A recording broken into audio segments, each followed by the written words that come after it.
আসসালামু আলাইকুম। দেখতে পাচ্ছেন যে একটা ধনিয়া খেতে আসছি আমি। এই ধনিয়া খেতে এখানে কিছুদিন আগে প্রায় ৫০ থেকে ৬০,০০০ টাকা ধনিয়া বিক্রি করছে। এবারও প্রায় এখানে ২ বিঘা মাটির উপর ধনিয়া করছে কৃষক।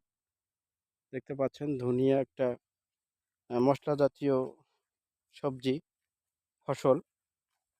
এই ধনিয়ার ভর্তা, আচার এবং যেকোনো তরকারিতে, মাছে, মাংসে দিলে খুবই সুস্বাদু হয় এবং অন্যরকম একটা সুগন্ধি ছড়িয়ে পড়ে।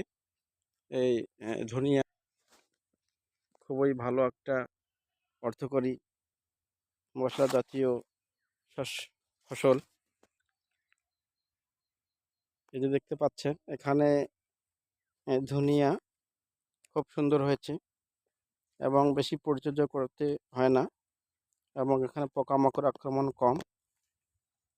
সেচ এবং কিছু সার প্রয়োগ করলেই ধনিয়া হয়ে যায় এবং এর যে রোগগুলা আসলে পচন ধরে, পচনের জন্য কার্বেন্ডাজিম জাতীয় গ্রুপের ঔষধ দিয়ে স্প্রে করলেই এই ধনিয়ার পচন রোধ করা যায় এবং যদি কিছু আহ ছোট পোকা বা চাপ পোকার আক্রমণ হয় সেক্ষেত্রে এখানে স্পাইক দিয়ে স্প্রে দিলেও হয়ে যায়।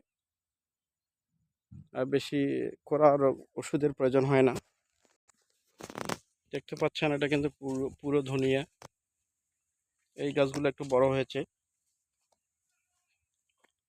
ধনিয়ার বর্তমানে হলেও ২০০ টাকা কেজি বর্তমানে আছে। এই মশলা জাতীয় ফসলের চাষটা করবেন, তাহলে আপনারা ভালো লাভ পাবেন। আজকে এ পর্যন্তই। ভালো থাকবেন, সুস্থ থাকবেন। আসসালামু আলাইকুম।